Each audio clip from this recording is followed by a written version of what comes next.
história que você vai ouvir agora é parecida com tantas outras que nós já contamos aqui neste mesmo espaço, neste mesmo podcast. Ela já teve como protagonistas tratores, ônibus escolares, ouro e bíblias. Agora é a vez dos caminhões de lixo.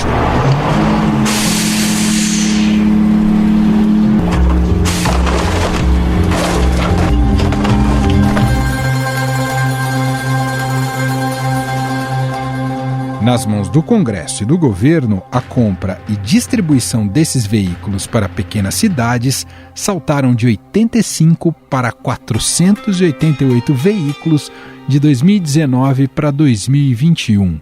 O que poderia ser uma benfeitoria para os municípios, em termos de gestão do lixo, acabou virando um emaranhado de coisas estranhas quando analisados os gastos. O Estadão noticiou uma outra anomalia: compra de caminhões de lixo superfaturados. O jornal revelou detalhes de uma das aquisições, uma aquisição que traz as digitais do Ciro Nogueira, que é o chefão da Casa Civil e do Centrão. Por exemplo, tem cidade do interior de Alagoas que possui menos lixo do que caminhões para recolhê-lo. Outro dado duvidoso é a diferença de R$114 mil no preço de veículos iguais comprados no espaço de apenas um mês. Isso sem falar da presença de empresas fantasmas no meio dessas operações. E para a tristeza de alguns poucos, um governo que está completando 2 anos e meio sem uma acusação sequer de corrupção. É um orgulho, é uma satisfação que eu tenho dizer a essa imprensa maravilhosa nossa que eu não quero acabar com a Lava Jato. Eu acabei com a Lava Jato, porque não tem mais corrupção no governo. Durante 2 meses, a equipe do Estadão analisou mais de 1.000 documentos referentes à aquisição desses veículos com verbas do orçamento federal, incluindo relatórios, planilhas e vídeos. A distribuição de caminhões compactadores de lixo é usada por senadores, deputados e prefeitos para ganhar a simpatia e o voto dos eleitores de cidadezinhas pobres. Ou seja, nós estamos combatendo a corrupção. Não interessa quem seja a pessoa suspeita. Então essa investigação de ontem é um exemplo típico do meu governo, que não tem corrupção no meu governo, não tem corrupção, e combate a corrupção seja de quem for. Nos documentos analisados, um município de 8 mil habitantes ganhou 3 caminhões compactadores num período de 1 ano e 3 meses, enquanto cidades próximas não têm nenhum. Acredite, até um beneficiário do auxílio emergencial venceu licitações para fornecer caminhões de lixo para o governo. E não para por aí. Caminhões são destinados a pequenas cidades sem qualquer plano para a construção de aterros sanitários, como determinado em lei. E aqui em Mairipotaba, cidade a 300 quilômetros de Brasília, onde vivem 2.300 pessoas, também tem um caminhão de lixo novo.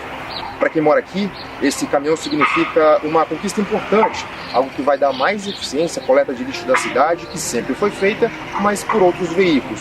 Mas o fato é que na maior parte do tempo, esses caminhões ficam assim, estacionados.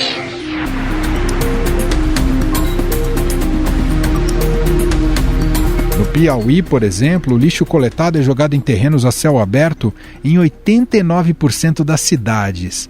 Mesmo assim, a prioridade dos políticos do estado foi a aquisição dos veículos. Em agosto, o senador e ex-presidente Fernando Collor de Mello, lembra dele, divulgou foto ao lado do caminhão de lixo na cidade de Minador do Negrão, no Alagoas. O presidente da República atual, o que ele está fazendo agora, ele está na direção correta. Ele está na direção daquilo que cabe a ele. Como líder político da nação, ele tem que fazer a política. Ele vem fazendo com capacidade, com competência.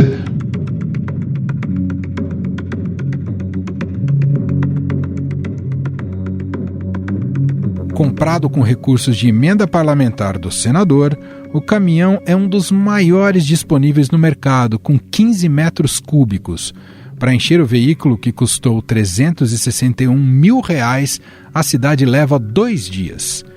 Em Barra de São Miguel, também no Alagoas, cidade governada por Benedito de Lira, pai do presidente da Câmara Arthur Lira, do Progressistas, ganhou 3 caminhões compactadores do modelo grande em 2020 e 2021, que ficam, na maior parte do tempo, parados.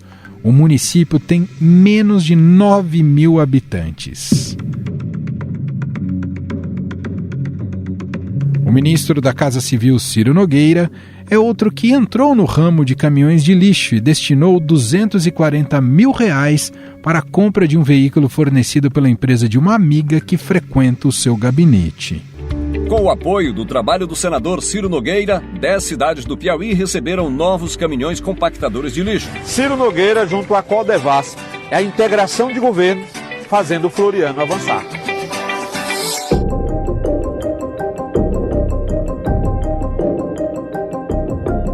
Pertencente à empresária Carla Morgana Denardim, o grupo Mônaco Diesel Caminhões, Ônibus e Tratores Limitada conseguiu um contrato no valor de quase R$12 milhões com a Companhia de Desenvolvimento dos Vales do São Francisco e do Parnaíba, a Codevasf, do Piauí, reduto eleitoral do ministro. A compra de caminhão compactador de lixo disparou em 2020, logo depois que o Centrão tomou conta do governo de Jair Bolsonaro. Ao longo do governo foram licitados 1.048 caminhões compactadores de lixo pelas empresas controladas por apadrinhados do Centrão. O número saiu de 85 em 2019 para 510 em 2020, um aumento de 500%. A disparada na compra de caminhões de lixo pelo governo Jair Bolsonaro, com preços inflados, ganhou a hashtag Bolsolão do Lixo neste domingo e se tornou um dos assuntos mais comentados do Twitter. Foram 7.977 tweets sobre o assunto em apenas uma hora.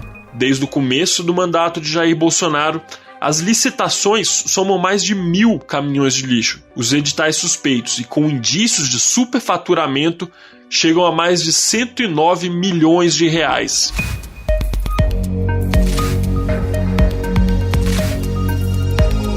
Para contar melhor para a gente essa trama de gastos com dinheiro público sem qualquer planejamento, a gente convidou aqui o repórter do Estadão em Brasília, à frente dessas apurações, André Schauders.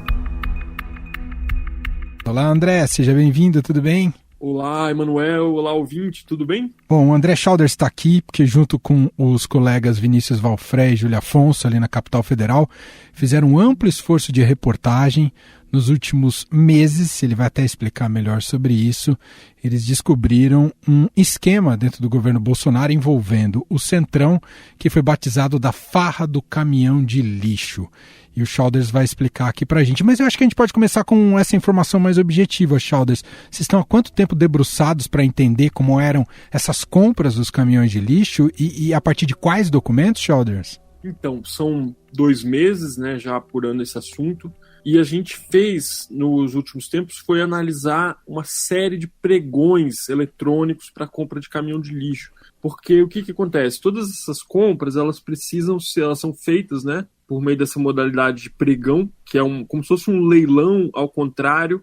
Então você tem um produto, o governo fala assim, olha, eu quero comprar tal produto e eu ofereço pagar tanto. E aí os fornecedores vão dando lances, né? Assim, eu faço por tanto, eu faço por tanto menos 10. E aí vai um leilão ao contrário, quem oferece o menor preço leva o lote, né? Então a gente passou os últimos meses analisando esse tipo de documento e vários outros, né? Então convênios de prefeituras, planilhas, né, do CIAF, várias fontes de informação diferentes para poder entender como funcionou, né, essa explosão na compra de caminhões de lixo por parte do governo federal de 2019 para 2020. Então agora você poderia nos explicar um pouco melhor sobre o funcionamento desse esquema? Você falou do leilão, né? Mas fato é que houve uma temporada de compras sem qualquer base técnica de muitos caminhões de lixo em várias prefeituras que muitas vezes nem precisavam desses caminhões, é isso, Shelders? É isso, Manuel. Então, a gente teve, na verdade, foi um aumento muito grande, né? Então, foram 85 caminhões em 2019 e pelo menos 510 caminhões em 2020, né? Então, quando você aumenta 500% o número de compras, você abre margem para que muitas delas sejam feitas sem nenhum critério. Então, a gente encontrou casos assim. Codevasf, uma unidade da Codevasf compra um caminhão de lixo por um determinado preço e menos de um mês depois, a Codevasf de outro estado vai lá e compra o mesmo caminhão de lixo, o mesmo modelo, com as mesmas especificações, por R$114 mil a mais cada caminhão, no lote de 32 caminhões. Então, assim, é bastante expressivo o aumento. Teve um outro caso que o preço aumentou R$40 mil, quase R$40 mil, em uma semana. Assim, um pregão foi numa quinta-feira.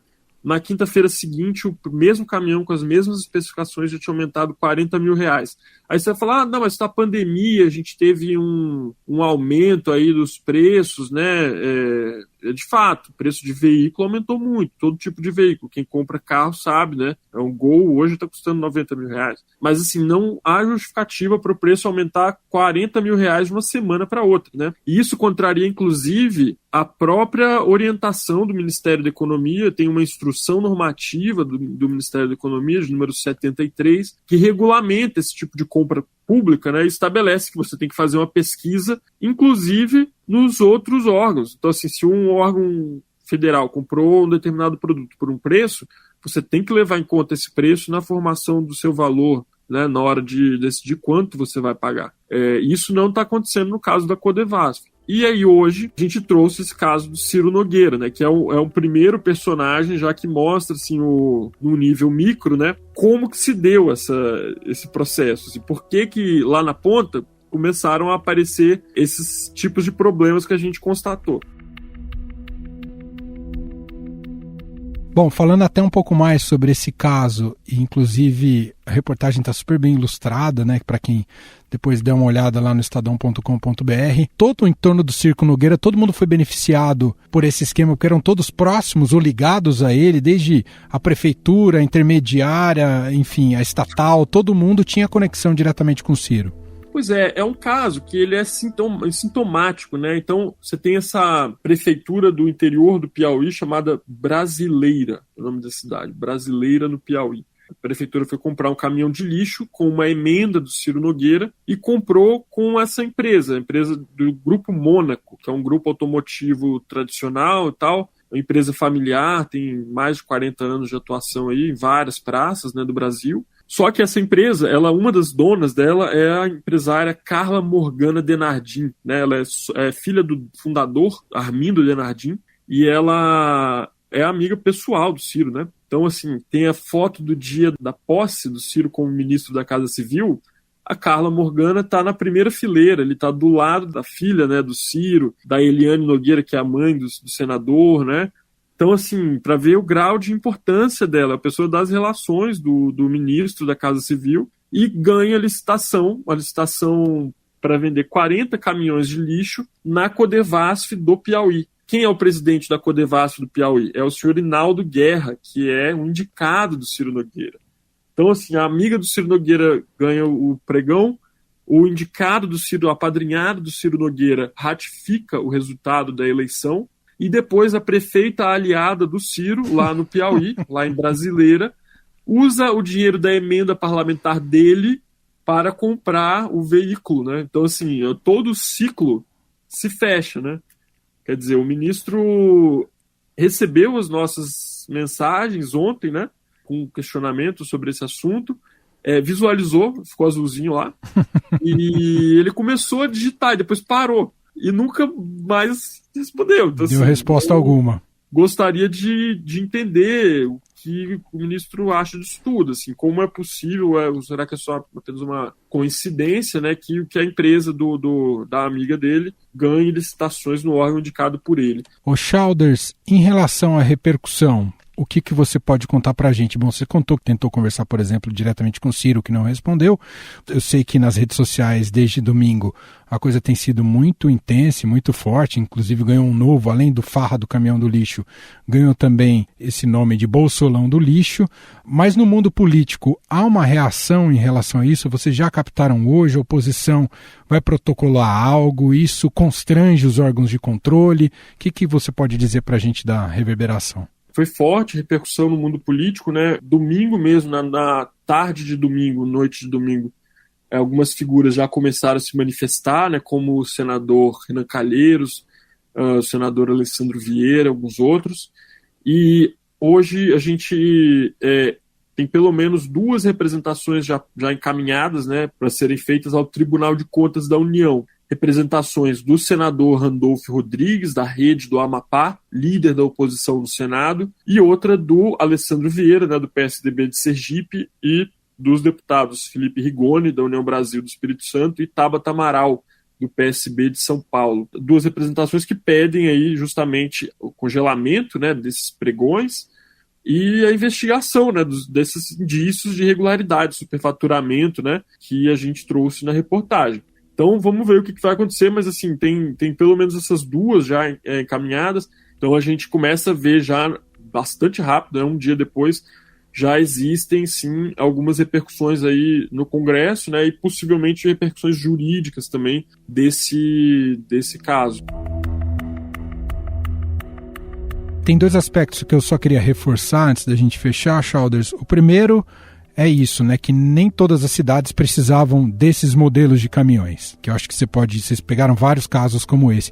E o segundo, que em muitos casos havia também a participação desses políticos na entrega dos caminhões, como um evento quase eleitoral, um evento político, mas de promoção dos nomes desses representantes do Centrão, né, Childers? Exato, a gente viu vários exemplos de lixociatas, né? Então, depois da motociata e da lanchaciata, a gente viu agora a lixociata. Enfim, a gente viu um monte de casos de cidades que não precisam realmente desse tipo de caminho. E não é porque a cidade é pequena que ela merece ter uma má coleta de lixo, não é isso. Claro. É que realmente esse caminhão compactador, ele além de ser caro, né, ele tem uma capacidade. Por que ele foi criado? Ele foi criado justamente para você poder compactar o lixo, amassar o lixo lá, e aí você consegue carregar um volume maior de detrito, né?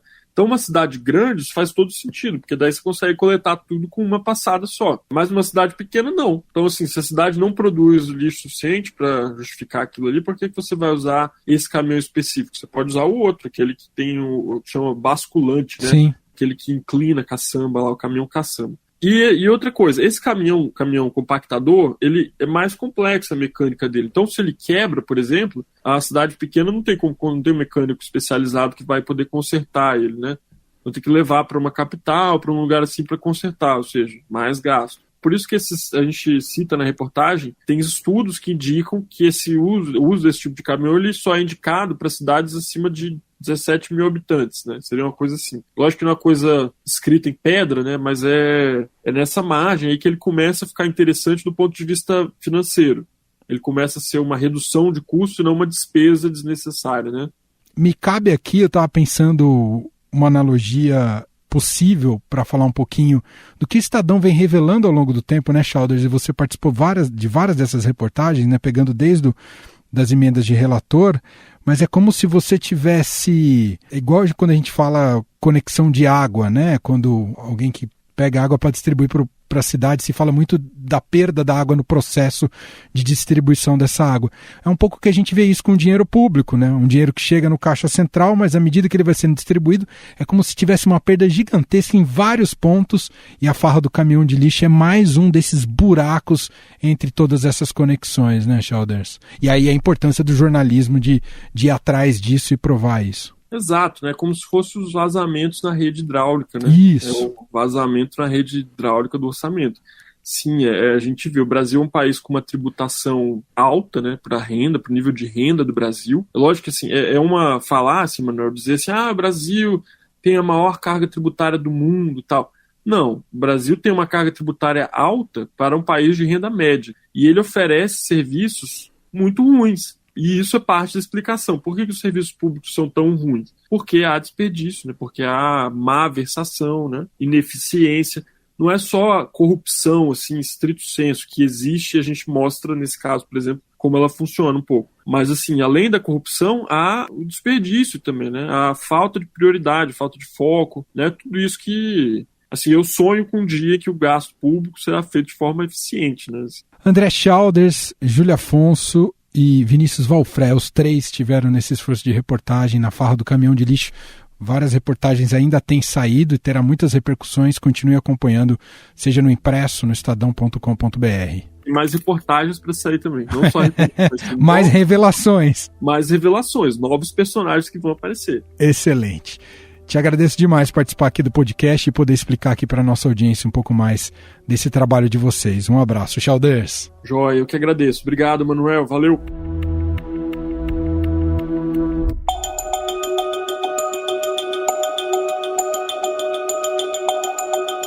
Em outubro do ano passado, o Estadão já havia revelado um esquema de compra de tratores e máquinas agrícolas superfaturadas com verbas públicas. O caso ficou conhecido como Tratoraço. E o ministro encaminhou 11 ofícios pedindo a abertura de investigação sobre a suspeita de compra de tratores com preços até 250% mais altos.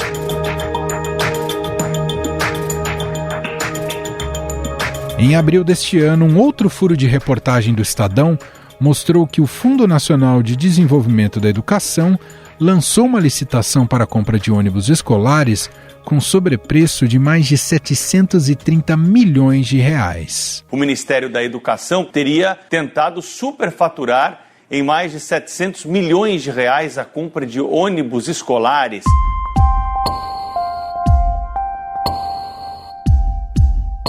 Isso sem contar o caso dos pastores do MEC, que intermediavam a construção de escolas profissionalizantes junto ao Ministério da Educação, mediante propina. E ele falou rapidamente, disse, olha, para mim, você vai me arrumar os 15 mil para mim protocolar as suas demandas, e depois que o recurso já estiver empenhado, você, como a sua região é região de mineração, você vai me trazer 1 quilo de ouro.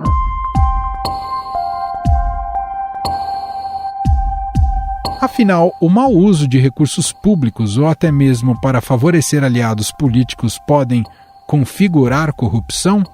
Sobre o assunto, nosso produtor Gustavo Lopes conversou com um economista e professor do Departamento de Gestão Pública da FGV, Gustavo Fernandes. Tudo bem, professor? Olá, tudo bem? Tudo bem com todos? Professor, sendo emenda parlamentares, dá para dizer que essas verbas elas são apenas mal gastas ou dá para dizer que também esse dinheiro público está sendo usado para tal da corrupção? Olha, para checar e dizer, olha, de fato isso é corrupção, teria que, de fato, tem que se fazer uma investigação e aí chegasse aos fatos. De maneira geral, né, é claro que há aí um grande prejuízo ao interesse público, que pode estar relacionado por uma questão de corrupção, mas também pode não estar relacionado e da mesma forma provocar um grande prejuízo para o interesse público. Tá? Então, assim, eu diria que existe a questão da corrupção, que eu diria até por incrível que pareça, certamente penso que para as pessoas é o que mais vai chamar a atenção. Mas para a gente que está pesquisando, olhando essa área há muito tempo, existem problemas estruturais de falta de planejamento, de má organização do orçamento brasileiro, que produzem esses mesmos efeitos negativos do que a corrupção. E isso se dá de forma quase que universal na administração pública brasileira, fazendo com que esse episódio, na verdade, seja só a ponta de um iceberg. No fundo, nós temos aí inúmeros casos similares em que compras são feitas da maneira inadequada, em que produtos são comprados na quantidade indevida e assim sucessivamente, causando uma grande ineficiência nos recursos públicos. E para o cidadão é muito simples, no posto de saúde não conseguir ser atendido porque falta muita coisa, a escola não é boa e assim sucessivamente. E a gente percebe, analisando esses casos, por exemplo, uma cidade recebeu 3 caminhões de lixo. quando na verdade ela nem precisaria de tanto, porque a população é pequena, um caminhão às vezes daria conta ali de todo o lixo da cidade. E o município vizinho não recebeu nenhum. Ele necessita também daquele veículo, mas ele acabou não recebendo nenhum. Dá pra gente dizer então que essas verbas elas são gastas com a necessidade política de quem está enviando e não com a necessidade real da população? Sem dúvida alguma. E eu acho que onde está o ponto central de tudo isso, né? O nosso orçamento ele não se organiza por propósitos, por objetivos. Né, o que a gente chama que é o orçamento por resultado, que nos países desenvolvidos a gente tem diferenças em quem está mais avançado ou não, mas em geral todo mundo lá nos desenvolvidos já convergindo para esse modelo. Então tudo que você faz com um propósito. Então se um parlamentar vai indicar recursos para um município, ele não vai indicar, olha, eu quero comprar um caminhão de lixo. Não, ele vai indicar por uma política pública que tem o objetivo de melhorar a qualidade dos habitantes, melhorar a qualidade de coleta de resíduos sólidos. Então você precisa ter um objetivo, um propósito. O que acontece no Brasil é que, infelizmente, né, os recursos eles são ainda alocados, e isso não é apenas emenda parlamentar, isso todo o orçamento brasileiro. Infelizmente, ele ainda é todo organizado por uma lista de compras, né? Para o ouvinte entender bem o que acontece. O orçamento no Brasil, no fundo, é uma grande lista de compras, como se fosse uma lista de compras nossa para o supermercado. Então, olha, para aquele município A eu vou comprar essa lista de coisas, e para o município B outra lista de compras. A gente teve o caso dos tratores, teve lá um pouco mais atrás o caso do leite condensado, agora o caminhão do lixo, e assim sucessivamente. A gente está sempre o tempo todo discutindo itens de compra, quando na verdade a questão fundamental para ser perguntada é qual o sentido dessas políticas públicas. Então, por que está se comprando caminhões para o município A? Qual é a política que está se fazendo para o município A? E por que o município B não recebe? Agora, professor, também não falta fiscalização nesses casos? Como é que você compra um caminhão por um preço no mês, no outro mês você compra ele 3 vezes o valor que você pagou no mês anterior? Tudo isso vai passando e você não vê nenhum órgão fiscalizador barrando esse tipo de compras. Isso também não é uma parte falha de todo esse processo? Olha, eu diria assim, para a gente que acompanha, até para o ouvinte, entender o que está... Eu diria o seguinte, existe um sistema de controle? Tem. A gente acha que o Brasil tem hoje, em cada estado, tem um Tribunal de Contas. Tem um Tribunal de Contas da União, que inclusive os órgãos de controle no Brasil são conhecidos por serem muito agressivos na sua atuação.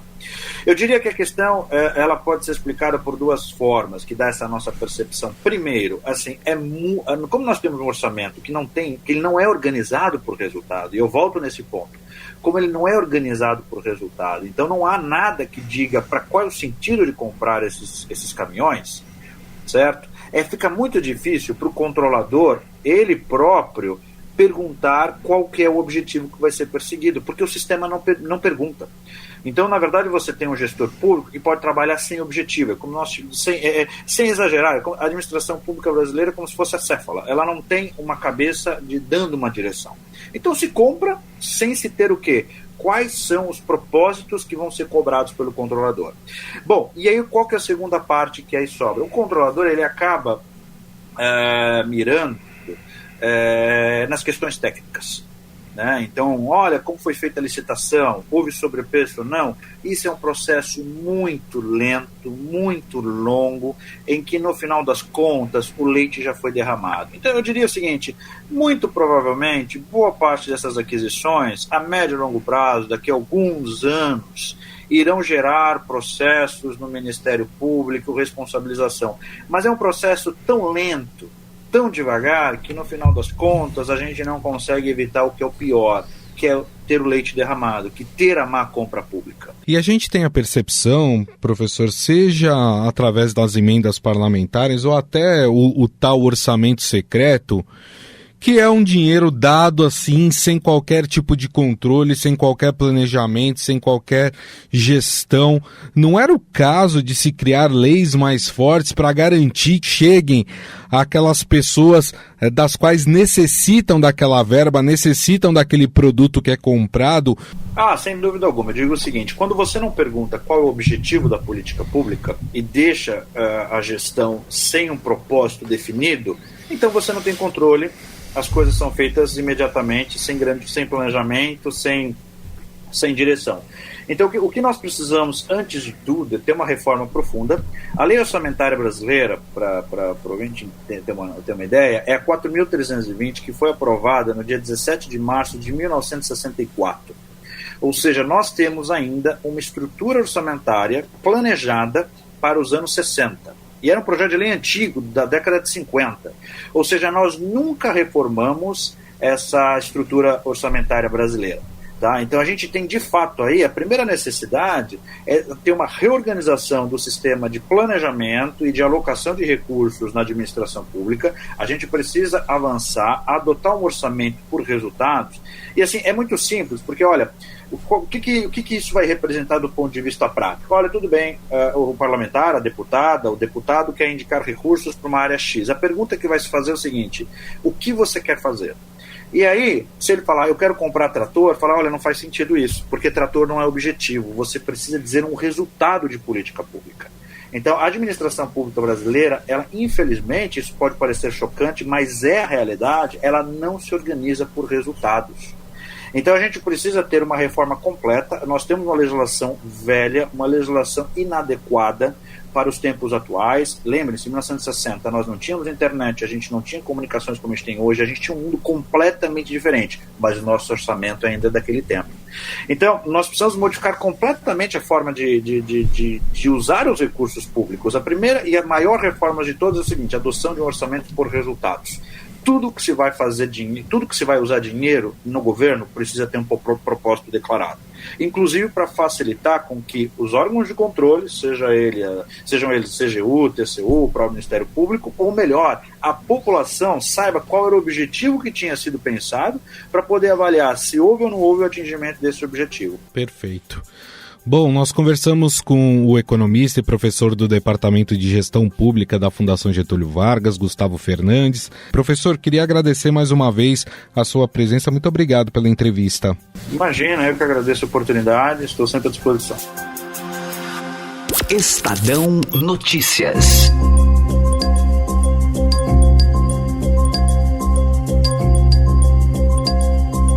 E este foi o Estadão Notícias de hoje, terça-feira, 24 de maio de 2022. A apresentação foi minha, Emanuel Bonfim.